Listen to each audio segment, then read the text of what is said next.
kondensasi, presipitasi, dan infiltrasi.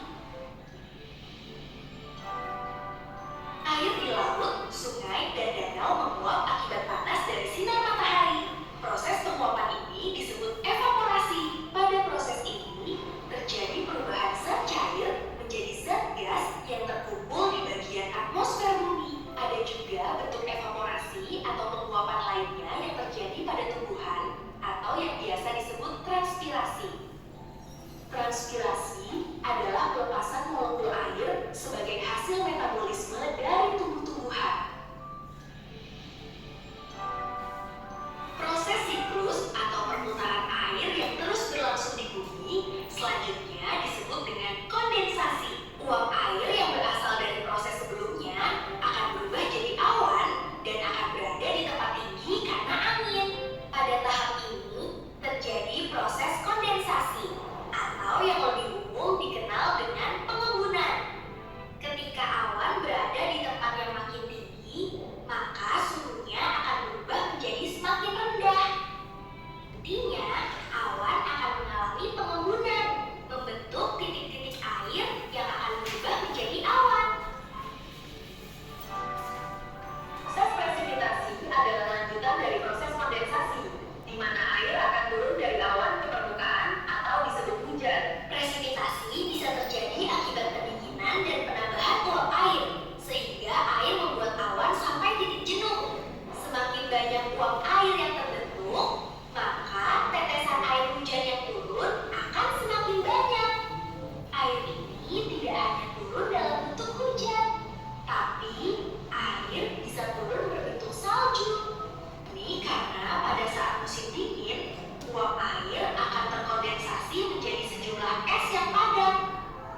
Kristal es kemudian menyerap dan membekukan uap air di sekitarnya, jadi kristal salju yang jatuh ke bumi. Proses terakhir yang terjadi dalam siklus air adalah proses infiltrasi yang sering disebut dengan penyerapan. Air hujan yang turun akan jatuh ke permukaan bumi dan mengalir ke sungai, danau, laut, hingga samudra. Air yang turun ke permukaan ini akan terserap ke tanah dan diserap oleh berbagai tumbuhan.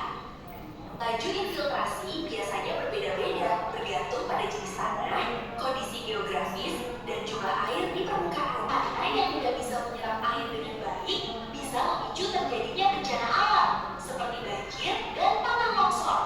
Air yang terserap jauh ke dalam tanah jadi sulit dijangkau manusia, sehingga membuat kekeringan dan kesulitan air. Namun, air yang terserap baik di bawah tanah bisa dimanfaatkan sebagai ketersediaan air untuk irigasi. Itulah proses lengkap terjadinya daur air atau siklus air di bumi.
Sudah siap? Belum, Bu. Bu. 1 menit lagi ya. 2 menit, Bu. 1 menit lagi.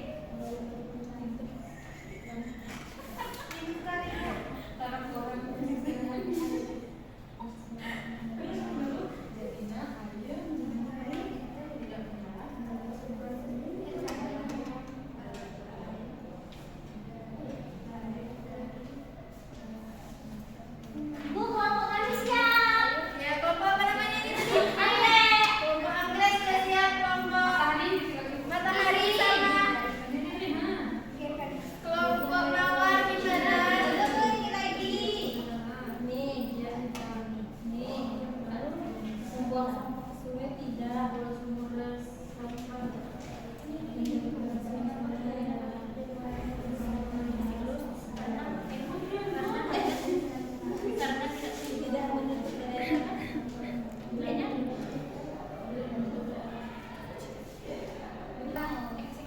Sudah siap? Di sini Ibu bagi kita presentasikan nanti sudah didiskusi anak-anak Ibu. Ini kan ada 5 soal. Ya, Ibu. Yang 1 sama 2 itu dijawab oleh kelompok 1. Yeay. Yang nomor 3 dijawab kelompok 2, 4 dan 5 kelompok 3 Bu, ya. semangat, Bu. Orang ini kok satu, kami 2, tapi kami semangat biar lah. Biar lah. Baik, kita beri semangat dulu untuk kelompok 1. pertama.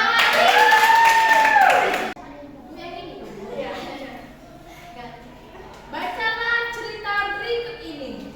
Desa Sukamaju sudah hampir 2 bulan tidak turun hujan. Sumur warga mulai mengering dan sawah menjadi kering, sehingga tanaman banyak yang mati. Padahal air di bumi tidak pernah habis. Pertanyaannya, 1. Mengapa desa tersebut mengalami kekeringan? Jawabannya? Lanjut. Yang soal nomor 2. Apa masalah utama pada cerita di atas? Yang pertama itu kekeringan air. Selanjutnya tidak turun hujan selama 2 bulan. Apa penyebab tidak turun hujan?